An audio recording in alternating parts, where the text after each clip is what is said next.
రోడ్‌లో ఇద్దరు సడెన్‌గా క్లాష్ అవుతారు. లైక్ యాక్సిడెంట్ అవుతారు. ఎందుకంటే ఒక అమ్మాయి పాపాకి పడి ఆ అమ్మాయి సాంగ్ వింటూ వింటూ స్కూటీ డ్రైవ్ చేస్తుంది. ఇది చూసి అబ్బాయి వచ్చి ఆ హెడ్ ఫోన్స్ తీసుకొని తిట్టడం లైక్ స్టార్ట్ చేస్తాడు.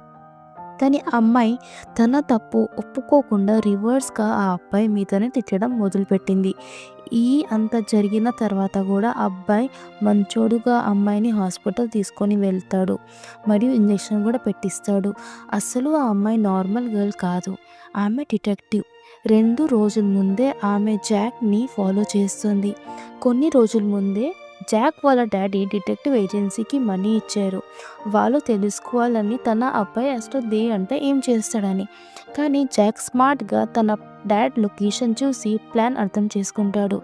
కాబట్టి తన వర్క్ ఫస్ట్ డేలోనే జస్ట్ 10 మినిట్స్‌లో ఆమె 3 మెంబర్స్‌కి పెట్టే డిటెక్టివ్స్‌కి పట్టేసుకుంటాడు. కానీ డిటెక్టివ్ ఒక్కటి ముస్లిం అమ్మాయిని పట్టుకోడు. ఎందుకంటే తన లైక్ బుర్కా వేసుకొని ఉంటుంది. సో, తన ఫేస్ చూడలేదు అప్పటి వరకు.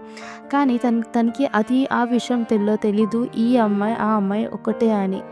అదే రీజన్‌తో ఆ ముస్లిం డిటెక్టివ్ అమ్మాయికి ఈగోలో పెట్టుకొని ఈ అబ్బాయికి అట్‌లీస్ట్ లవ్‌లో ట్రాప్ చేసుకొని తిన మౌత్ నుంచి అన్ని సీక్రెట్స్ తెలుసుకుందాం అని ట్రూత్ తెలుసుకుందామని డిసైడ్ అవుతది. ప్లాన్ చేస్తది. అదే రీజన్‌తో తినకు కావాలని పర్పస్‌ఫుల్లీ ఆ రోడ్ మీద జాక్‌తో యాక్సిడెంట్ చేస్తది. కానీ జాక్‌కి తెలియదు ఇది అంతా ఒక ప్లాన్ అని.